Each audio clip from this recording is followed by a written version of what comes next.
चल जइबी ससुरा पेन्ही के चूड़िया खाई ले बोगे जान जहर के पुरिया। चल जइबी ससुरा पेन्ही के चूड़िया खाई ले बोगे जान जहर के पुरिया।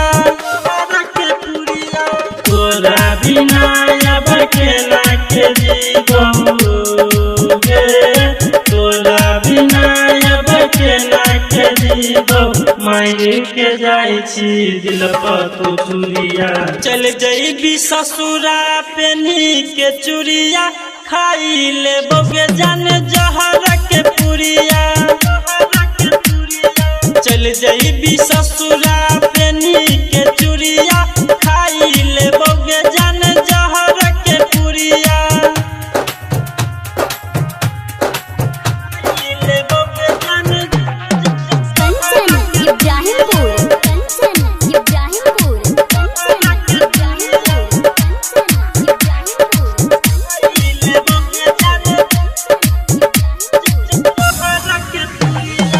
दू दिन बाद पैरले बिसगाई, दू दिन बाद पैरले बिसगाई पियावा के नाम के मेहंदी रचाई।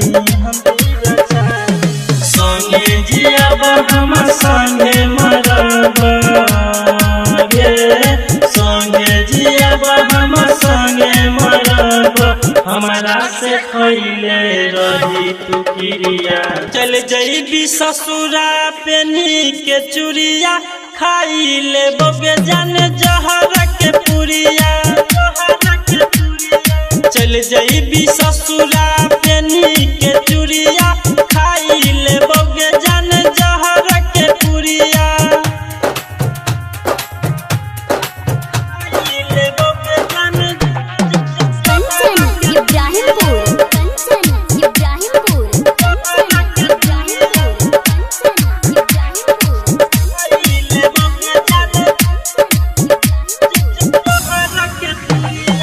जखन परतौगे जन से नुरवा, जखन परतौगे जन से नुरवा तखन जइबी पियाजी के घरवा। रोशन श्री राम राइटर में,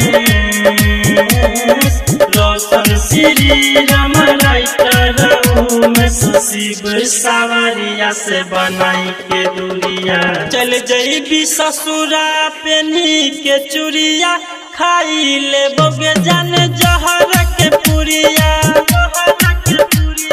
चल जइबी ससुरा